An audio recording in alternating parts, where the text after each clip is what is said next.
ಕೀರ್ತನೆ 143 6ನೇ ವಾಕ್ಯ. ಕೀರ್ತನೆ 143 6ನೇ ವಾಕ್ಯ. ಅವನ ಅವಸ್ಥೆ ಬರೀ ಸಮಾಧಿಯ ಅವಸ್ಥೆನ. ಮತ್ತೆ ಅವನೇನ್ ಹೇಳ್ತಾನೆ ಓದ್ರಿ, ಕೀರ್ತನೆ 143 6ನೇ ವಾಕ್ಯ. ಕೈಯೊಡ್ಡಿ ಬೇಡುತ್ತೇನೆ, ಒಣ ನೆಲವು ನೀರಿಗಾಗಿ ಹೇಗೋ ಹಾಗೆ ನನ್ನ ಆತ್ಮವು ನಿನಗಾಗಿ ತವಕ ಪಡುತ್ತದೆ. Hallelujah, hallelujah. ನಿಮ್ಮ ನಮ್ಮ ಜೀವಿತಗಳು ನೋಡ್ರಿ, ಆ ಪದ ಇಂಗ್ಲಿಷ್ ನಲ್ಲೂ ಆ ಪದ ಹಾಗೆ ಹೇಳಲಿಕ್ಕೆ ಸಾಧ್ಯ ಇಲ್ಲ. ಕೈ ಒಡ್ಡಿ ಅಂತ ಹೇಳಕ್ ಆಗಲ್ಲ. ನೀವು ಕೈ ಚಾಚಿ, you can stretch your hand, but ಕನ್ನಡದಲ್ಲಿ ಆ ಪದ ಕೈ ಒಡ್ಡಿ. ನೀವು ನೋಡಿದಿರ ರೈಲ್ವೆ ಸ್ಟೇಷನ್ ಅಲ್ಲಿ, ನಾನು ಬಿಡದಿಯಲ್ಲಿ ಯಾವಾಗೆಲ್ಲ ಪ್ರಯಾಣ ಮುಗಿಸಿ ಹೋಗ್ತೀನೋ ಒಬ್ಬೊಬ್ಬ ಕೂತಿರ್ತಾನೆ, ನಾನು ಕೆಳಗಡೆ ಸ್ಟೆಪ್ಸ್ ಇಳಿಯೋವರೆಗೂ ಕೂಗ್ತಾನೆ, ಸರ್ ಸರ್ ಸರ್. ಆ ಎರಡು ಕೈ ಒಡ್ಡಿದಾಗ ಮನಸ್ಸು ಒಂದ್ ಕೈಯಲ್ಲಿ ಹಿಂಗಂತಾನೆ, ಕೆಲವರು ಅಹಂಕಾರವಾಗಿ ಸರ್ ಅಂತಾನೆ. ನಮ್ಗೆ ಹಂಗೆಲ್ಲ ಅನ್ಸಲ್ಲ, ಅವಾಗೆಲ್ಲ ಕೊಡ್ಬೇಕಂತ ಅನ್ಸಲ್ಲ. ಆದ್ರೆ ಅವನು ನಿರ್ಗತಿಕನಾಗಿ ಎರಡು ಕೈ ಎತ್ತಿ ಹೇಳ್ತಾನೆ. ಕಣ್ಗಳಲ್ಲಿ, ಅವನ ಕಣ್ಣಲ್ಲಿ ನೋಡಿದಾಗ ನಿರ್ಗತಿಕರ ಅವಸ್ಥೆಗೆ ತಲುಪಿ ಅವನು ಕೂಗ್ತಾನೆ, ಸರ್. ಆ ಕೈಯೊಡ್ಡಿ ಬೇಡುವಾಗ ಯಾರ ಕಣ್ಗಳು ಕೂಡ ಅವನನ್ನು ದಾಟಿ ಹೋಗ್ಲಿಕ್ಕೆ ಸಾಧ್ಯ ಇಲ್ಲ. ಇವತ್ತು ನೀವೆಲ್ಲರೂ ಆರಾಧನೆ ಮಾಡ್ತಿದ್ದಾಗ ಬಹಳ ತಾಳ್ಮೆಯಿಂದ ನಾನು ನಿಮ್ಗೆ ಹೇಳ್ತಾ ಇದ್ದೀನಿ, ನೀವು ಆರಾಧಿಸ್ತಾ ಇದ್ರಿ, ನಿನ್ನ ಪ್ರಸನ್ನತೆ ಒಂದೇ ಸಾಕು, ಒಂದೇ ಸಾಕು. ಆ ಹಾಡಿನ ಮಧ್ಯದಲ್ಲಿ ಪವಿತ್ರಾತ್ಮನು ನನಗೆ ಹೇಳಿದಂಥ ಒಂದೇ ಒಂದು ಮಾತು, ಇವರೆಲ್ಲರೂ ಬಹುಮಂದಿ, ನಿಮಗೆ ನೋವುಂಟಾದರೂ ಪರವಾಗಿಲ್ಲ, ಭಾನುವಾರ ನನ್ನ ಪ್ರಸನ್ನತೆಯನ್ನು ಬೇಡ್ತಾರೆ.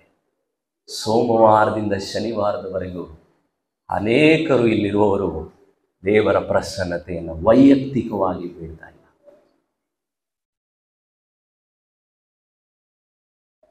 ಕೈಯೊಡ್ಡಿ ಪ್ರತಿದಿನ ನೀವು ಬೇಡ್ತಿದ್ದೀರಾ? ಆತ್ಮದಲ್ಲಿ ಬಡವನು ಪ್ರತಿದಿನ ಕೈಯೊಡ್ಡಿ ಬೇಡ್ತಾನೆ, ದೇವರೇ ಇವತ್ತು ಕಂಪ್ನಿಗೆ ಹೋಗ್ತಾ ಇದ್ದೀನಿ, ನನಗೇನು ಮಾಡಬೇಕು ಗೊತ್ತಿಲ್ಲ. ಆತ್ಮದಲ್ಲಿ ಬಡವರಾಗಿರುವಂಥ ಒಬ್ಬೊಬ್ಬ ವಿಶ್ವಾಸಿನು ಏನು ಹೇಳ್ತಾನಂದ್ರೆ, Lord I can't live without you Jesus. ನಾನು ಇವತ್ತಲ್ಲಿ ಹೋಗಿ ಏನು ಮಾತಾಡ್ತೀನಿ ನನಗೆ ಗೊತ್ತಿಲ್ಲ. ಅಹಂಕಾರಿಗಳು ಅಂದ್ರೆ ಆತ್ಮದಲ್ಲಿ ಇಷ್ಟು ಅಹಂಕಾರಿಗಳಾಗಿದ್ದೀವಿ. ಐ ಕ್ಯಾನ್ ಮ್ಯಾನೇಜ್, ನನ್ನ ಬ್ಯಾಂಕ್ ಬ್ಯಾಲೆನ್ಸ್ ಇದೆ, ನನ್ನ ಮಕ್ಕಳನ್ನ ಒಳ್ಳೆ ಸ್ಕೂಲ್ಗೆ ಹಾಕಿದ್ದೀನಿ, ಏನ್ ಪ್ರಾಬ್ಲಮ್ ಇಲ್ಲ, ಮಂತ್ಲಿ ಇನ್ಕಮ್ ಬರ್ತಾ ಇದೆ. ಆತ್ಮದಲ್ಲಿ ಅಹಂಕಾರಿಗಳಿಗೆ ಯಾವತ್ತೂ ಆತ್ಮನ ಸಂದರ್ಶನ ಬರಲ್ಲ. ಆತ್ಮನ ಸಂದರ್ಶನ ಬರೋದು ಯಾರಿಗೆ ಅಂದ್ರೆ, ಪ್ರತಿದಿನ ದೇವರೇ ಕೈಯೊಡ್ಡಿ ಬೇಡ್ತೇನಪ್ಪ. ಏನ್ ಸಿಗುತ್ತೆ ಗೊತ್ತಾ ನಿಮ್ಗೆ? ಕೆಳಗಡೆ ವಾಕ್ಯ ನೋಡ್ರಿ, ಅವನು ಹೇಳ್ತಾ ಇದ್ದಾನೆ, ಕೈಯೊಡ್ಡಿ ನಾನು ಬೇಡ್ತೇನೆ ಒಣ ನೆಲವು. ಎಲ್ಲರೂ ಹೇಳಿ, ಯಾವುದು?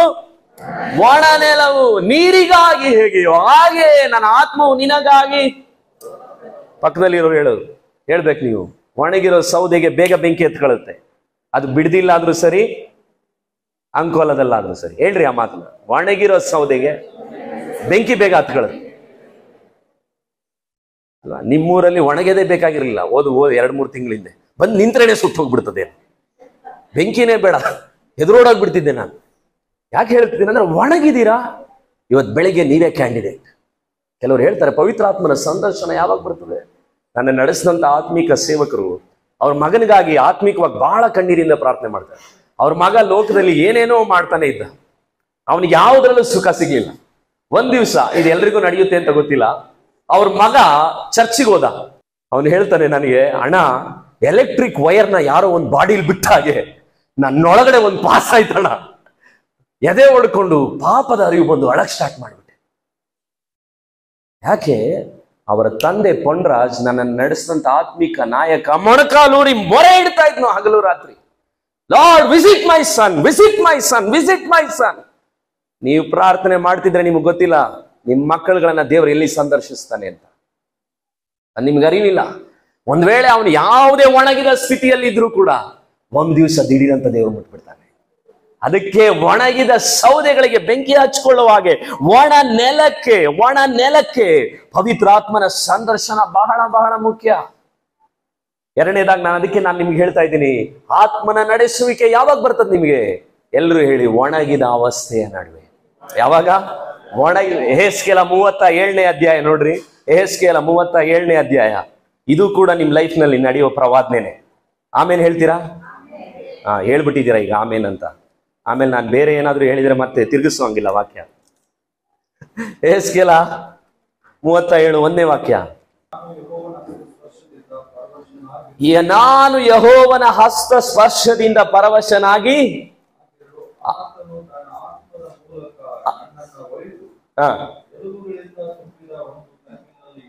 ವಾವ್, ಹಸ್ತ ಸ್ಪರ್ಶದಿಂದ ವಶನಾಗಿರಲು ಆತ್ಮದ ಮೂಲಕ ನನ್ನನ್ನು ಒಯ್ದಿದ್ದು ದೇವರು ಎಲ್ಲಿಗಂತೆ?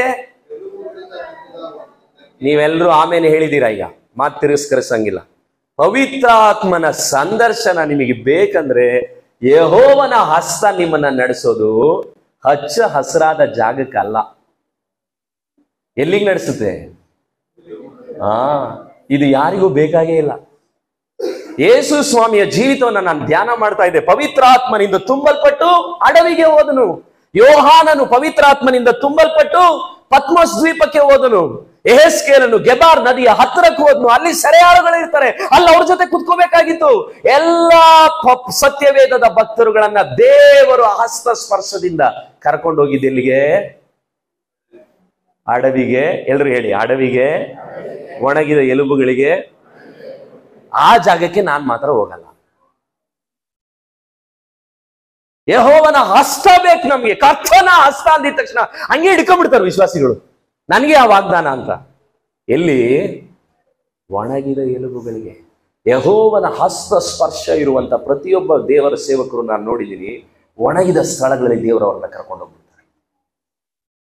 ಆದ್ರೆ ಬಹಳಷ್ಟು ಜನರಿಗೆ ಇವತ್ತು ವಿಷನ್ ಎಲ್ಲಿ ಬರ್ತಾ ಇದೆ ಅಂದ್ರೆ, ಎಲ್ಲಿ ದೇವ್ರು ನಿಮ್ಮನ್ನು ನಡೆಸ್ತಾ ಇದ್ದಾರೆ? ಬೆಂಗಳೂರಿನಲ್ಲಿ ಹೈಟೆಕ್ ಮಧ್ಯದಲ್ಲಿ ದೇವರು ನನಗೆ ಸೇವೆ ಮಾಡಕ್ ಹೇಳಿದ್ದಾನೆ. ಯೆಹೋವನ ಹಸ್ತ ಸ್ಪರ್ಶ ನನ್ನ ಜೀವಿತದಲ್ಲೂ ಬಂದಾಗ್ಲೂ ಅನೇಕ ಅವಕಾಶಗಳು ಬೆಂಗಳೂರಿನಲ್ಲಿ ಬಂತು. ಹಸ್ತ ಸ್ಪರ್ಶ ನನ್ನನ್ನು ಕರ್ಕೊಂಡು ಹೋಗಿದ್ದು ಬಿಡದಿಲಿ, ನೆಲ್ಲಿಗುಡ್ಡೆ ಕೆರೆ ಹತ್ರ. ಸೈಮನ್ ಬ್ರದರ್ ನೋಡಿದ್ದಾರೆ ಜಾಗದಲ್ಲಿ, ಚರ್ಚ್ ಇವತ್ತು ಕಟ್ಟಿರೋ ಜಾಗದಲ್ಲಿ ಭಾನುವಾರ ಇವತ್ತು ಜನರೇಟರ್ ಆಗಿ ನಡೆಸ್ತಿದ್ದೀನಿ, ನೀರಿನ ಟ್ಯಾಂಕರ್ ಓಡಿಸ್ತಿದ್ದೀನಿ. ಆದ್ರೆ ಒಣಗಿದ ಎಲುಬಿನ ಅವಸ್ಥೆಗಳ ಮಧ್ಯದಲ್ಲಿ ದೇವರನ್ನ ನಾನು ಸವಿದಿದ್ದೀನಿ. ಧೈರ್ಯವಾಗಿ ಹೇಳಬಲ್ಲೆ, ನನ್ನ ಬಡ ವಿಶ್ವಾಸಿಗಳ ಮಧ್ಯದಲ್ಲಿ ನಾನು ದೇವರ ಸಾನ್ನಿಧ್ಯವನ್ನ ಎವ್ರಿ ವೀಕ್ ಎಂಜಾಯ್ ಮಾಡ್ತೀನಿ. ಯಾಕಂದ್ರೆ ಆ ಒಣಗಿದ ಎಲುಬುಗಳ ಮಧ್ಯದಲ್ಲಿ ಒಬ್ಬ ಮಂಜುಳಮ್ಮ ಲಕ್ ಹೊಡೆದೋಳು ನಿಧಾನಕ್ಕೆ ನಡ್ಕೊಂಡ್ ಬರ್ತಾಳೆ, ಒಬ್ಬ ಮಲ್ಕಪ್ಪ ಬರ್ತಾನೆ. ಕೆಲವೇ ಮಂದಿಗಳಾದ್ರೂ ಅಲ್ಲಿ ಆರಾಧನೆ ಮಾಡುವಾಗ ದೇವರ ಹಸ್ತವನ್ನ ನಾನು ಅನುಭವಿಸಿದ್ದೀನಿ. ನಾನು ನಿಮ್ಗೆ ಹೇಳ್ತಾ ಇದ್ದೀನಿ, ನಿಮ್ಗೆ ಗೊತ್ತಾ, ನಾನು ಚರ್ಚ್ ಕಟ್ಟುವಂತ ಸಮಯದಲ್ಲಿ ನಾನು ರೋಡ್ಗೆ ಬರಕ್ಕಾಗಲ್ಲ, JCB ನಿಂತೋಯ್ತು, ಇಟ್ಟಿಗೆಗಳನ್ನ ಇಳಿಸ್ಬೇಕು, ಬಹಳ ಬೇಸತ್ತೆ. ದೇವರೇ, ನನ್ನ ಲೈಫ್ ನಲ್ಲಿ ನಾನು ನಿಜವಾಗ್ಲೂ ಆಲಯ ಕಟ್ಟಬೇಕಾ? 20 ವರ್ಷದ ಸೇವೆಯಲ್ಲಿ ನಾನು ಎಲ್ಲವನ್ನ ಕಳ್ಕೊಳ್ಳುವಂತ ಅವಸ್ಥೆ ಬಂತು. ಆದ್ರೂ ನಾನು ಆಲಯ ಕಟ್ಟಬೇಕಾ? ನನ್ನ ಮನೆ, ನನ್ನ ಮಕ್ಕಳು, ನನ್ನ ತಂದೆ ತಾಯಿ ಎಲ್ಲಾನು ನಾನು ಹೆಂಗ್ ಮೇಂಟೈನ್ ಮಾಡ್ಲಿ? ಆದ್ರೆ ಆಲಯ ಆರಂಭಿಸ್ಬಿಟ್ಟೆ. ಒಣಗಿದ ಎಲುಬಿನ ಅವಸ್ಥೆಗೆ ನನ್ನ ಲೈಫ್ ನಲ್ಲಿ ಬಹಳ ಸಾರಿ ತಲುಪಿದ್ದೀನಿ. ಅವತ್ತು JCB ಸ್ಟಕ್ ಆದಾಗ, ನನ್ನ ಲೈಫ್ನಲ್ಲಿ ನಿರಾಶೆಗಳಿಗೆ ಒಳಗಾದಾಗ ಮನೆಗೆ ಹೋಗಿ ನನ್ನ ಹೆಂಡತಿಗೆ ಹೇಳಿದೆ, ಇದನ್ನ ನಾವು ಕಂಟಿನ್ಯೂ ಮಾಡೋದು ಬೇಡ. ಆದರೆ ಇದೇ ಥರ ಒಂದು ಆತ್ಮಿಕ ಪುಸ್ತಕ, ಅಡೋನಿರಾಮ್ ಜಡ್ಸನ್ ಅನ್ನುವಂಥ ಒಬ್ಬ ದೇವರ ಮನುಷ್ಯ, ಅವನ ಬಗ್ಗೆ ನಾನು ಓದ್ಲಿಕ್ಕೆ ಆರಂಭಿಸಿದೆ. ಅಡೋನಿರಾಮ್ ಜಡ್ಸನ್ ಯಾರು? ಭಾರತಕ್ಕೆ ಬರಬೇಕಾದವನು. ಅಡೋನಿರಾಮ್ ಜಡ್ಸನ್ ಯಾರು? ಅಮೆರಿಕಾದ ಬೋಸ್ಟನ್ ನಲ್ಲಿ ದೊಡ್ಡ ಚರ್ಚ್ಗೆ ಪಾಸ್ಟರ್ ಆಗುವಂತ ಅವಕಾಶ ಸಿಕ್ಕದವನು. ಯೆಹೋವನ ಹಸ್ತ ಸ್ಪರ್ಶ ಅವನ ಮೇಲೆ ಬಂತು. ಎಲ್ಲಿಗೆ ಬಂದ ಗೊತ್ತಾ? ಭಾರತಕ್ಕೆ ಬರಬೇಕಾದವನು. ತಿಂಗಳಗಟ್ಲೆ ಪ್ರಯಾಣ, ಹೆಂಡತಿ ಪ್ರೆಗ್ನೆಂಟು. ಯೆಹೋವನ ಹಸ್ತ ಸ್ಪರ್ಶ ಅವನನ್ನ ಕರ್ಕೊಂಡೋಗಿದ್ದು ಬರ್ಮಾಗೆ. ರಂಗೂನ್ನ ಕೊಳಚೆ ಪ್ರದೇಶಗಳ ಮಧ್ಯದಲ್ಲಿ ಹೋಗಿ ಸಿಕ್ಕಾಕೊಳ್ತಾನೆ. ಅವನ ಹೆಂಡತಿ ಮಗು ಹುಟ್ಟುತ್ತೆ, ಮಗು ಸತ್ತೋಗುತ್ತೆ. ಅವನ ಚರಿತ್ರೆಯನ್ನ ನೀವು ಕಣ್ಣೀರಿಲ್ಲದೆ ಓದ್ಲಿಕ್ಕೆ ಆಗಲ್ಲ. ಯಾಕಂದ್ರೆ ಅವನ 2 ಹೆಂಡತಿಗಳನ್ನ ಕಳ್ಕೊಳ್ತಾನೆ, 3 ಮಕ್ಕಳುಗಳನ್ನ ಕಳ್ಕೊಳ್ತಾನೆ. ಅವನ ಲೈಫ್ ನಲ್ಲಿ ಎಲ್ಲ ಅವಸ್ಥೆ, ಒಣಗಿದ ಅವಸ್ಥೆ. ಆದ್ರೆ ಅವನೇನ್ ಬರೀತಾನೆ ಗೊತ್ತಾ ಪುಸ್ತಕದಲ್ಲಿ? It is better to be in Rangoon with 1 room then to be having the 6 rooms in Boston. ಅಂದ್ರೆ ಅರ್ಥ, 6 ರೂಮಿನ ದೊಡ್ಡ ಮನೆ ಬೋಸ್ಟನ್ ನಲ್ಲಿ ಇರೋದಕ್ಕಿಂತ 1 ರೂಮ್ ನಲ್ಲಿ ಇರುವಂತ ರಂಗೂನ್ ಕೊಟ್ಟಿಗೆ ಮೇಲು ಅಂದ. ಇವತ್ತು ಈ ದರ್ಶನಗಳು ಯಾವ ಯಂಗ್ ಪೀಪಲ್ಗಳಿಗೂ ಬರ್ತಾ ಇಲ್ಲ.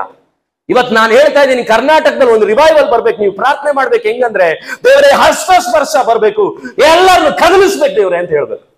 ನೋಡ್ರಿ, ಆಮೇಲೆ ಹೇಳಲ್ಲ ನೀವು, ನೀವನ್ನೇ ಕದಲಿಸ್ಬೋದು ದೇವ್ರು ಅನ್ಸರಿ. ಪಾಸ್ಟ್ರಿಗೂ ವಿಷನ್ ಇದೆ, ತಿಮೋತಿ ಟ್ರೈನಿಂಗ್ ಏನಕ್ಕೆ ಮಾಡ್ತಾರದ ಅವೆಲ್ಲ? ಇಲ್ಲ, ಇಲ್ಲೇ ಬಡ್ಕೊಂಡು ಸಾಯೋವರೆಗೆ ಸಾಯ ಇಲ್ಲ. ಅವ್ರನ್ನೇ ಕೇಳಿ, ಅವ್ರಿಗೆ ಈ ಸಭೆ ಇದ್ದು ಇಷ್ಟು ಜನ ಇದ್ದು ಅವ್ರಿಗೂ ಬರ್ಡನ್ ಇದೆ. ಏನಂತ ಏನ್ ಹೇಳ್ತಾ ಇದ್ದಾರೆ? ರಾಜ್ಯ ಸಂಧಿಸಲ್ಪಡ್ಬೇಕು. ಯಾಕೆ? ಯೆಹೋವನ ಹಸ್ತ ಸ್ಪರ್ಶ ಇರೋನು ಒಬ್ಬೊಬ್ಬರಿಗೂ ಒಂದು ಭಾರ ಇರುತ್ತೆ. ಅವನು ಒಣಗಿದ ಎಲುಬುಗಳನ್ನ ಹೇಗಾದ್ರೂ ಜೀವ ಉಳಿಸಬೇಕು ಅನ್ನೋದು ಅವನ ಆಸೆ. ಇವತ್ತು ನಾನು ನಿಮ್ಗೆ ಇದು ಹೇಳ್ತಾ ಇದ್ರೆ ಎಷ್ಟು ಜನಕ್ಕೆ ಇಂಪಾರ್ಟೇಷನ್ ಆಗ್ತಿದೆಯೋ ನನಗೆ ಗೊತ್ತಿಲ್ಲ. ಆದ್ರೆ ತೀರಾ ಒಣಗಿದ ಎಲುಬು 2ನೇ ವಾಕ್ಯದಲ್ಲಿ ನೋಡ್ರಿ. ಹಂಗಿದ್ರೆ ಬಹಳ ವರ್ಷ ಆಗಿದೆ ಅದು ಸತ್ತು. ಡೆಡ್ ಬಾಡಿ ಇವತ್ತು ಬೆಳಿಗ್ಗೆ ಸತ್ತಿದ್ರು ಪರವಾಗಿಲ್ಲ, ಏನಾಗ್ಬಿಟ್ಟಿದೆ? ಬಹಳ ಒಣಗೋಗ್ಬಿಟ್ಟಿದೆ. ಆದ್ರೆ ನೀವು ನೋಡೋದಾದ್ರೆ ಅದು ಅವನಿಗೆ ಹೇಳಿದಂತ ಉತ್ತರ ಏನು? 37:3 ದೇವ್ರು ಕೇಳ್ತಾ ಇದ್ದಾನೆ ಏನಂತ? ಆತನು ನರಪುತ್ರನೇ, ಈ ಎಲುಬುಗಳಿಗೆ ಜೀವ ಬರಬಹುದು. ಅಲ್ಲಪ್ಪ, ಕರ್ಕೊಂಡೋಗಿದ್ಯಾರಪ್ಪ ಹೇಳಿ? ಯಾರು ಕರ್ಕೊಂಡೋಗಿದ್ದು? ಕೇಳ್ತಾ ಇರೋದು ಯಾರು? ದೇವರೇ ಕೇಳ್ತಿದ್ದಾನೆ. ಜೀವ ಬರುತ್ತಾ? ನೀನ್ ಹೇಳು. ಅವನೇನ್ ಹೇಳ್ಬೇಕಾಗಿತ್ತು? ಕರ್ಕೊಂಬಂದಿದ್ದು ನೀನಲ್ವಾ ಅನ್ಬೇಕಿತ್ತು. ಆದ್ರೆ ಅವನು ಬಹಳ ವಿಧೇಯತೆ ಉಳ್ಳವನು. ಅವನಿಗೆ ಗೊತ್ತಾಯ್ತು ನೀನೇ ಬಲ್ಲೆ. ಅದು ಅವನ ಊಹೆ ಅಲ್ಲ. He was very confident.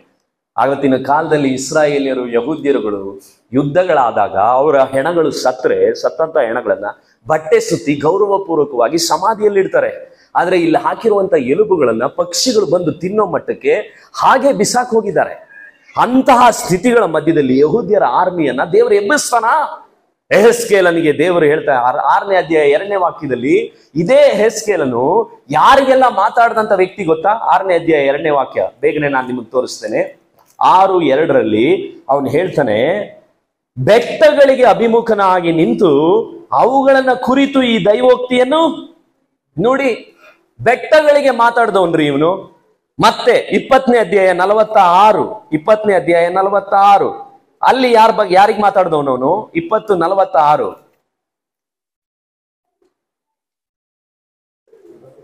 ನರಪುತ್ರನೇ, ನೀನು ದಕ್ಷಿಣಾಭಿಮುಖನಾಗಿ ಆ ಕಡೆಗೆ ಮಾತಾಡುತ್ತಾ ದಕ್ಷಿಣ ಸೀಮೆಯ ವನದ ಪ್ರಸ್ತಾಪವನ್ನೆತ್ತಿ ಆ ವನಕ್ಕೆ ಹೀಗೆ ಸಾರಿ ಹೇಳು. ಬೆಟ್ಟಕ್ಕೆ ಮಾತಾಡ್ದವನು, ಕಾಡಿಗೆ ಮಾತಾಡ್ದವನು, ಈಗ ಯಾರಿಗೆ ಮಾತಾಡ್ಬೇಕು? ಅವನು ಎಲುಬುಗಳಿಗೆ ಮಾತಾಡ್ಬೇಕು. ಬೆಟ್ಟಕ್ಕೆ ಕಾಡಿಗೆ ಮಾತಾಡ್ದವನಿಗೆ ಎಲುಬಿಗೆ ಮಾತಾಡಕ್ಕಾಗಲ್ವೇನ್ರಿ? ಆದ್ರೆ ಅವನಿಗೆ ಒಂದು ಗೊತ್ತಾಯ್ತು, ದೇವ್ರು ಏನೋ ಹೇಳಲಿಕ್ಕೆ ಬಯಸ್ತಿದ್ದಾರೆ. ಅವನೇನ್ ಮಾಡ್ಬಿಟ್ಟ? ಸರೆಂಡರ್ ಮಾಡ್ಬಿಟ್ಟ. ದೇವರೇ ನೀನೇ ಎಲ್ಲ ಬಲ್ಲೆ ಎಂದಿದ ತಕ್ಷಣ ನನಗೆ ತುಂಬಾ ಇಷ್ಟವಾದಂತಹ ವಾಕ್ಯ ಯೆಹೆಜ್ಕೇಲ ಅದೇ 37 5ನೇ ವಾಕ್ಯದಲ್ಲಿ ಅವನು ಹೇಳ್ತಾನೆ, ನಾನು ನಿಮ್ಮ ಮೇಲೆ ನರಗಳನ್ನು ಹಬ್ಬಿಸಿ ಮಾಂಸವನ್ನ ಹರಡಿ ಚರ್ಮವನ್ನು ಒದಿಸಿ ನಿಮ್ಮಲ್ಲಿ ಶ್ವಾಸವನ್ನ ತುಂಬುವೆನು. ಆಗ ನೀವು ಬದುಕಿ ನಾನೇ ಯೆಹೋವನು ಎಂದು ತಿಳ್ಕೊಳ್ಳುವಿರಿ. ನನಗೆ ಅಪ್ಪಣೆ ಆದಂತೆ ನಾನು ಆ ದೈವೋಕ್ತಿಯ ನೆತ್ತಿ ನುಡಿಯುತ್ತಿರಲು ಏನಾಯ್ತು? ಸದ್ದಾಯಿತು. ಈಗೋ ಟಕ ಟಕ ಎನ್ನುತ್ತಾ, ಎಲ್ರು ಹೇಳಿ ಟಕ ಟಕ. ಇದೆಲ್ಲ ಇಂಗ್ಲಿಷ್ ನಲ್ಲಿ ನಿಮ್ಗೆ ಸಿಗದೇ ಇಲ್ಲ. ಟಕ ಟಕ ಎನ್ನುತ್ತಾ ಎಲುಬಿಗೆ ಏನಾಯ್ತಂತೆ? ಜೋಡಣೆ ಆಯ್ದವು. ಹಲ್ಲೆಲೂಯಾ. ನಾನು ನೋಡಲಾಗಿ ಆಹಾ ಅವುಗಳ ಮೇಲೆ ನರಗಳು ಹಬ್ಬಿಕೊಂಡು ಮಾಂಸವು ಹರಡ್ಕೊಳ್ತು, ಚರ್ಮವು ಮೇಲೋದಿಕೆ ಆಯ್ತು, ಶ್ವಾಸ ಮಾತ್ರ ಇರ್ಲಿಲ್ಲ. ಈಗ ನೋಡ್ರಿ, ನರಪುತ್ರನೇ ನೀನು ಶ್ವಾಸಕ್ಕೆ ನೋಡಿ. ಮಾತಾಡ್ರಿ ಈಗ ಪಕ್ಕದಲ್ಲಿ. ಯಾರು ನುಡಿಬೇಕು? ನೀನ್ ನುಡಿಬೇಕು. ಒಣಗಿದ ಎಲುಬುಗಳಿಗೆ ಯಾರು ನುಡಿಬೇಕು? ಆದ್ರೆ ಈ ಮಾತುಗಳನ್ನ ಓದು ಜನರು ಇವತ್ತುಗಳು ಸುಳ್ಳು ಬೋಧಕರು ಕನ್ಫೆಸ್ ಮಾಡು, ಫೈತ್ ಹೇಳು ಹೇಳು ಹೇಳು. ಆ ಮಾತಲ್ಲ ಇದು. ನಾನು ನಿಮಗೆ ತೋರಿಸ್ತೀನಿ ಯಾಕೆ ಆ ಮಾತಲ್ಲ ಅಂತ. ನಾನು ನಿಮಗೆ ತೋರಿಸ್ತೀನಿ ಯಾಕಂದ್ರೆ ದೊಡ್ಡ ಸೈನ್ಯವಾದವು ಕಾಲೂರಿ ಏನ್ ಮಾಡಿದ್ವಂತೆ? ಅವು ನಿಂತವು. 10ನೇ ವಾಕ್ಯ ಹೇಳುತ್ತೆ, ಶ್ವಾಸವು ಅವುಗಳಲ್ಲಿ ಒಕ್ಕಿತು, ಬದುಕಿದವು. ಎಲ್ರು ಹೇಳಿ, ಏನ್ ಮಾಡಿದ್ರು? ಬದುಕಿದವು, ಕಾಲೂರಿ ನಿಂತವು, ಅತ್ಯಂತ ದೊಡ್ಡ ಸೈನ್ಯವಾದ. ಹಾಗಿದ್ರೆ ಆ ಶ್ವಾಸ ಯಾವುದು? ಇವತ್ತು ಫೇತ್ ಟೀಚರ್ಸ್ ಗಳು ಹೇಳುವಂತ ಕನ್ಫೆಷನ್ ಅಲ್ಲ, ನಾನು ಸಮೃದ್ಧಿ ಆಗುವೆ, ನಾನು ಬಲ ಹೊಂದುವೆ, ನಾನು ಅದಲ್ಲ ಅದು. ಅದನ್ನ ಹೇಳಿ ಹೇಳಿ ಪಾಪ ಎಷ್ಟೋ ಜನ ಹಾಳಾಗೋದವರು ನೋಡಿದೀನಿ ನಾನು. ಒಬ್ಬ ಬಂದು ನನ್ಗೆ ಹಿಂಗೆ ಹೇಳ್ದ, ಪಾಸ್ಟ್ರೇ ಬಹಳ ಪ್ರೇಯರ್ ಮಾಡಿ ಹೇಳ್ತಾನೆ ಇದ್ದೀನಿ, ಅರಕೆ ಮಾಡ್ತಾನೆ ಇದ್ದೀನಿ, ನನಗೆ ಕೋಟಿ ಬರುತ್ತೆ ಕೋಟಿ ಬರುತ್ತೆ ಕೋಟಿ ಬರುತ್ತೆ. ಏನು ಕೋಟಿ ಬರ್ತಾ ಇಲ್ಲ, ಬರೀ ಲೂಟಿ ಆಗ್ತಾ ಇದೆ ಅಂತ. ನಾನು ಹೇಳಿದೆ ಕೋಟಿ ಬರುತ್ತೆ ಅಂದ. ನಿಂಗೆ ಯಾರು ಹೇಳ್ಕೊಟ್ಟಿದ್ದು? ಕೋಟಿ ಸುಮ್ಮನೆ ಬರಲ್ಲ ಕಣೋ, ಬೆಳಿಗ್ಗೆ ಬಾಂಡ್ಲಿ ಎತ್ಕೊಂಡು ಹೋಗು ಅಂದೆ. ಕೋಟಿ ಸುಮ್ಮನೆ ಬರುತ್ತಾ? ದೇವರು ಒಬ್ಬನ ಆಶೀರ್ವದಿಸುವಾಗ ಇವೆಲ್ಲ ಇಂಥ ಬೋಧನೆಗಳು. ಅದಕ್ಕೆ ತಾಳ್ಮೆಯಿಂದ ಹೇಳ್ತೀನಿ, ಯೂಟ್ಯೂಬ್ ನ ಮೆಸೇಜ್ಗಳನ್ನ ಹಗಲು ರಾತ್ರಿ ಕುತ್ಕೊಂಡು ಓದ್ಬೇಕು, ನೋಡ್ಕೊಂಡು ಕುತ್ಕೋಬೇಡ್ರಿ ವಿಶ್ವಾಸಿಗಳೇ, ದೇವರ ಮಕ್ಕಳೇ. ನಾನು ಅನ್ಕೊಳ್ತೀನಿ ಪಾಸ್ಟರ್ ಇದಕ್ಕೆ ಹೋಗ್ತಾರೆ ನಾನು ಈ ರೀತಿ ಮಾತಾಡೋದ್ರಿಂದ. ಹಗಲು ರಾತ್ರಿ ಯೂಟ್ಯೂಬ್ ನಲ್ಲಿ ಒಬ್ಬೊಬ್ಬನು ಯಾವ್ಯಾವ ಸ್ಥಿತಿಲಿ ಇದ್ದಾನೆ ಗೊತ್ತಾ ನಿಮ್ಗೆ? ಅವನಿಗೆ ಅಳ್ಲಿಕ್ಕೆ ಸಮಯ ಇದೆಯಾ? ಪ್ರಾರ್ಥನೆ ಮಾಡ್ಲಿಕ್ಕೆ ಸಮಯ ಇದೆಯಾ? ತನ್ನ ಸಭೆಗೆ ವಾಕ್ಯಗಳನ್ನ ಕಣ್ಣೀರಿಂದ ಹೊತ್ತು ತಂದಿದ್ದಾನ ಗೊತ್ತಾ ನಿಮ್ಗೆ? ಅವನೊಳಗೆ ಜೀವಶ್ವಾಸ ಇದೆಯಾ? ನಾನು ಯಾರಿಗೂ ವಿರೋಧಿ ಅಲ್ಲ, ಮರುಳಾಗಬೇಡ್ರಿ. ನಿಮಗಾಗಿ ಹಗಲು ರಾತ್ರಿ ಪ್ರಾರ್ಥನೆ ಮಾಡಿ ಒಬ್ಬನು ಭಾನುವಾರ ಒಂದು ವಾಕ್ಯವನ್ನ ಒತ್ತು ತಂದ್ರೆ ಅಟ್ಲೀಸ್ಟ್ ಸೋಮವಾರದಿಂದ ಶನಿವಾರದವರೆಗೂ ಆ ಒಂದು ಮೆಸೇಜ್ ನ ವಿಧೇಯರಾಗ್ರಿ. ರಿವೈವಲ್ ಬಂದ್ಬಿಡುತ್ತೆ. ಭಾನುವಾರ ನೋಡಿರ್ತಾನೆ, ಮತ್ತೆ ಸೋಮವಾರ ನೋಡ್ತಾನೆ, ಮತ್ತೆ ಅದಕ್ಕೆ ಎಲ್ಲ ಒಣ ಎಲುಬುಗಳೇ. ನಾನು ವಿರೋಧಿ ಅಲ್ಲ. ಕರ್ತನ ಆತ್ಮನು ಒಬ್ಬನನ್ನ ನಡೆಸ್ತಿದ್ದಾನ. ದೇವರ ಆತ್ಮನಿಂದ ಅವನು ತುಂಬಲ್ಪಟ್ಟಿದ್ದಾನ. ಅವನೊಳಗಡೆ ಪವಿತ್ರ ಆತ್ಮನ ಫಲಗಳಿದೆಯಾ? ಯೇಸು ಅದಕ್ಕೆ ಹೇಳಿದ್ನು ಏನಂತ? ಶ್ವಾಸ ಯಾವ್ದು ಗೊತ್ತಾ? ಯೋಹನ 6:60 ಹೇಳಿದ್ನನು, ನಾನು ನಿಮಗೆ ಹೇಳುವುದೇನೆ ಮಾತುಗಳೇ ಏನಾಗಿದೆ ನಿಮಗೆ? ಆತ್ಮವಾಗಿಯೂ ಜೀವವಾಗಿಯೂ. ಯಾವ್ದು ಬೇಕು? ಆತ್ಮವಾಗಿಯೂ. ಒಬ್ರು ಹೇಳಿದ್ರು ಸಿಸ್ಟರ್ ನನಗೆ, ಪಾಸ್ಟ್ರೆ ನನಗೊಂದು ಶಬ್ದ ಬರುತ್ತೆ ಯಾವಾಗ್ಲೂ, ಮುಂದಿಟ್ಟ ಹೆಜ್ಜೆ ಹಿಂದಿಡಬೇಡ ಅಂತ. ಶಬ್ದ ಬರ್ತದೆ. ಏನ್ ಮಾಡೋದು ಶಬ್ದಕ್ಕೆ? ನಾನು ಕೇಳಿದೆ, ಮುಂದಿಟ್ಟ ಹೆಜ್ಜೆ ಹಿಂದಿಡಬೇಡ ವಾಕ್ಯದಲ್ಲಿ ಐತಾ ಅಂತ. ಹಗಲು ರಾತ್ರಿ ಬರ್ತಾ ಇದೆಯಂತೆ ವಾಯ್ಸ್. ಅದಕ್ಕೆ ಹಳೆ ಭಕ್ತರು ಒಂದು ಮಾತು ಹೇಳಿದ್ರು, when you have the words why do you need the voice ಅಂತ. ಹೇಳ್ರಿ ಪಕ್ಕದಲ್ಲಿ ಇರೋಂಗೆ. ವರ್ಸ್ ಇದೆ. ವರ್ಸ್ ಅಂದ್ರೆ ಏನು ಇಂಗ್ಲಿಷ್ ನಲ್ಲಿ? ವಾಕ್ಯ. ವರ್ಸ್ ಇದ್ರೆ ನಿನಗೇನ್ ಬೇಕಾಗಿಲ್ಲ? ವಾಯ್ಸ್ ಬೇಕಾಗಿಲ್ಲ. ತಪ್ಪು ತಿಳ್ಕೊಬೇಡ್ರಿ, ದೇವರು ವಾಯ್ಸಲ್ಲೂ ಮಾತಾಡ್ತಾನೆ. ಆದ್ರೂ ನಾನು 20 ವರ್ಷದಿಂದ ಪ್ರಾರ್ಥನೆ ಮಾಡ್ತಾ ಇದ್ದೀನಿ, ನನಗೆ ಯಾವ್ದು ಆತರ ವಾಯ್ಸೇ ಬಂದಿಲ್ಲ. ಹುಡುಕ್ತಾ ಇದ್ದೀನಿ ಯಾವ್ದಾದ್ರು ವಾಯ್ಸ್. ನನಗೆ ಬರೀ ವರ್ಷಲ್ಲಿ ಈ ವರ್ಷನೇ ತಡ್ಕೊಳಕ್ ಆಗ್ತಾ ಇಲ್ಲ ನನಗೆ. ಇನ್ ವಾಯ್ಸ್ ಅಲ್ಲಿ ಕೇಳ್ಬರೋದು ನನಗೆ? ನಾನು ವಾಯ್ಸ್ಗೆ ವಿರೋಧಿ ಅಲ್ಲ, ದರ್ಶನಕ್ಕೆ ವಿರೋಧಿ ಅಲ್ಲ. ಆದ್ರೆ ಮರುಳಾಗಬೇಡ್ರಿ. ದೇವರ ಮಾತುಗಳೇ, ಈ ಸತ್ಯ ವೇದವೇ ನಿಮಗೆ ಆತ್ಮವು ಜೀವವಾಗಿಯೂ ಅದೇ. ಅದಕ್ಕೆ ಈ ಒಬ್ಬ ಮಲಯಾಳಿಗೆ ನಾನೇ ಬರ್ಕೊಂಡಂತಹ ಸತ್ಯವೇದದ ಮೊದಲನೇ ಪೇಜ್, ನನಗೆ ಧರ್ಮಶಾಸ್ತ್ರವನ್ನ ದೇವರು ಸ್ವಾಸ್ಥ್ಯವಾಗಿ ಕೊಟ್ಟಿದ್ದಾನೆ. ಇದು ನನ್ನ ಬೈಬಲ್ ಅಲ್ಲಿ ಮೊದಲನೇ ಲೈನ್. ಇದೇ ಪ್ರಾಪರ್ಟಿ ನನಗೆ. ನನ್ನ ಜೀವಿತದಲ್ಲಿ ಬಹಳಷ್ಟು ಒಣಗಿದ ಅವಸ್ಥೆಗಳು. ನನ್ನ ತಂದೆ 15 ವರ್ಷ ಮನೆ ಬಿಟ್ಟು ಹೋದವರು. ಹೋಟೆಲ್ನಲ್ಲಿ ತಟ್ಟೆ ತೊಳೆದಿದ್ದೀನಿ. ಒಣಗಿದ ಅವಸ್ಥೆಗಳಿಗೆ ನಾನು ಬಹಳಷ್ಟು ಸಾರಿ ಆದು ಹೋಗಿದ್ದೀನಿ. 16ನೇ ವಯಸ್ಸಿನಲ್ಲಿ ನನಗೊಂದು ಪೆನ್ ಇರಲಿಲ್ಲ. ಶಿವರಾಜ್ ಅನ್ನುವಂಥ ಒಬ್ಬ ಹುಡುಗ ಈ ಒಣಗಿದ ಹೋದಂತಹ ಅಸ್ಥಿಗಳ ಹತ್ರ ಈ ಜೀವವಾಕ್ಯವನ್ನ ತಗೊಂಬಂದು ಒಂದು ಕೆಂಪು ಕಲರ್ ಹೊಸ ಒಡಂಬಡಿಕೆಯನ್ನ ಕೊಟ್ಟ. ಆ ಪುಸ್ತಕ ಮೊದಲನೇ ಸಾರಿ ಓದಿದಾಗ ಈ ಜೀವವಾಕ್ಯದಲ್ಲಿ ಹೇಳಲ್ಪಟ್ಟಿತ್ತು, ಪರಲೋಕದಲ್ಲಿರುವಂತಹ ತಂದೆ ಸಾಕಿ ಸಲಹುತ್ತಾನೆ. ನಾನು ಅದನ್ನ ಭಗವದ್ಗೀತೆಯಲ್ಲಿ ಓದಿರ್ಲಿಲ್ಲ, ಸಣ್ಣ ವಯಸ್ಸಿನಲ್ಲಿ ಯಾವುದಲ್ಲೂ ಓದಿರ್ಲಿಲ್ಲ. ಆದ್ರೆ ಈ ಆತ್ಮವುಳ್ಳಂತ ಜೀವವುಳ್ಳಂತ ವಾಕ್ಯ ನನಗೆ ನಿಮ್ ಬಗ್ಗೆ ಗೊತ್ತಿಲ್ಲ.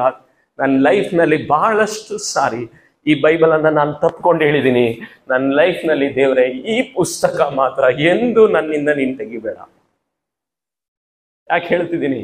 ಈ ವಾಕ್ಯನೇ ನನ್ನನ್ನು ಉಳಿಸಿದ್ದು. ವ್ಯಭಿಚಾರವು ಪರಿಸ್ತ್ರೀಯನ್ನು ನೋಡಿದ್ರೆ ಮೋಹಿಸುವವನು. ಆ ವಾಕ್ಯಗಳೆಲ್ಲ ನನ್ನನ್ನ ಈಟಿ ತರ ಚುಚ್ಚಿತು. ಎದೆ ಹೊಡೆದು ಕೂಗುದೆ.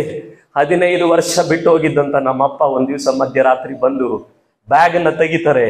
ಅವರೊಳಗಡೆ ಹೊಸ ಒಡಂಬಡಿಕೆ ಬ್ಯಾಗ್ ಅಲ್ಲಿ ಇದೆ. ಕತೆ ಹೇಳ್ತಾ ಇಲ್ಲ ನಾನು ನಿಮ್ಗೆ, ನನ್ನ ಅನುಭವವನ್ನ ಹೇಳ್ತಾ ಇದ್ದೀನಿ. ಅವತ್ತು ಈ ವಾಕ್ಯವನ್ನ ನಾನು ಪ್ರೀತಿಸ್ಲಿಕ್ಕೆ ಸ್ಟಾರ್ಟ್ ಮಾಡಿದ್ರೆ, ನನ್ನ ತಾಯಿ ಯೇಸು ಸ್ವಾಮಿ ಹತ್ರ ಬಂದಿದ್ದು ಅವಳಿಗೇನೋ ನೋವು ಹೋಗ್ಬೇಕು ಅನ್ನೋದಕ್ಕಲ್ಲ, ಕಾಯಿಲೆ ಹೋಗ್ಬೇಕು ಅನ್ನೋದಕ್ಕಲ್ಲ. ಈ ವಾಕ್ಯದಿಂದ ಅವಳು ಚುಚ್ಚಲ್ಪಟ್ಲು. ನಾನ್ ಪಾಪಿ ಅಂತ ಎದೆ ಹೊಡೆದು ನನ್ನ ತಾಯಿ ಕೂಗಿದ್ಲು. ಅದನ್ನ ನಾನು ನೋಡ್ದೆ. ನನ್ನ ಎಲ್ಲಾ ಜೀವಿತದ ಘಟನೆಗಳನ್ನ ಹೇಳಲಿಕ್ಕೆ ನಾನು ಇಷ್ಟಪಡೋದು ಇಲ್ಲ. ಅದರಿಂದ ಜಾಸ್ತಿ ಏನ್ ಪ್ರಯೋಜನನೂ ಇಲ್ಲ ಅಂತ ಅನ್ಕೊಳ್ತೀನಿ. ಆದ್ರೆ ಪ್ರತಿಯೊಂದು ಸಂಕಟಗಳು ಇವತ್ತು ನನಗೆ ಹೆಲ್ಪ್ ಆಗಿದೆ. ಯಾಕಂದ್ರೆ ಈ ವಾಕ್ಯ ನನಗೆ ತಿಳಿಸ್ತು, ಕಷ್ಟಾನುಭವವು ನನಗೆ ಹಿತಕರವಾಯಿತು.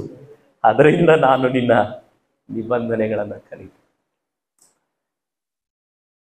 ಆದ್ರೆ ದೇವರು ನನ್ನಂತಹ ಒಣಗಿದ ಅವಸ್ಥೆಯನ್ನ, ಬೈಬಲ್ ಕಾಲೇಜ್ಗೆ ಹೋದಾಗ ಫೀಸ್ ಕಟ್ಲಿಕ್ಕೆ ನನಗೆ ಅನೇಕ ಸಾರಿ ಹಣ ಇರಲಿಲ್ಲ. ಒಂದೊಂದು ಸಾರಿನೂ ಪ್ರಾರ್ಥನೆ ಮಾಡ್ತಿದ್ದೆ, ಮೊಣಕಾಲು ಉರ್ತಿದ್ದೆ. ದೇವರು ಅದ್ಭುತವಾಗಿ ಫೀಸ್ಗಳನ್ನ ಸಲ್ಲಿಸೋನು. 3 ರಿಸಿಪ್ಟ್ ನನ್ನ ಡೈರಿಲಿ ಇವತ್ತಿಗೂ ಇದೆ. ಆ 3 ರಿಸಿಪ್ಟ್ ಯಾರು ಕಾಸು ಕಟ್ಟಿದ್ರು ಅನ್ನೋದು ಗೊತ್ತಿಲ್ಲ. ಹಾಗಿದ್ರೆ ನಾನು ಇವತ್ತು ನಿಮ್ಮ ಹತ್ರ ಹೇಳ್ತಾ ಇರೋದು ನನ್ನ ಹೆಚ್ಚಳಕ್ಕಾಗಿ ಹೇಳ್ತಾ ಇಲ್ಲ. ಈ ಒಣಗಿದ ಎಲುಬಿನಂತಿದ್ದಂತ ನನ್ನನ್ನ, ಸೇವಕರನ್ನ, ನಿಮ್ಮನ್ನು ಕೂಡ ಉಜ್ಜೀವಿಸಿದಂತಹ ದೇವರು ಈ ವಾಕ್ಯಗಳಿಗಿಂತಲೂ ಮೇಲಾದಂತ ಆಸ್ತಿ ನಿಮಗೆ ಇನ್ನೂ ಬೇಕಾ? ಇದನ್ನ ಮೀರಿದಂತಹ ಪ್ರಸಂಗಗಳು ನಿಮಗೂ ನನಗೂ ಬೇಕಾಗಿಲ್ಲ.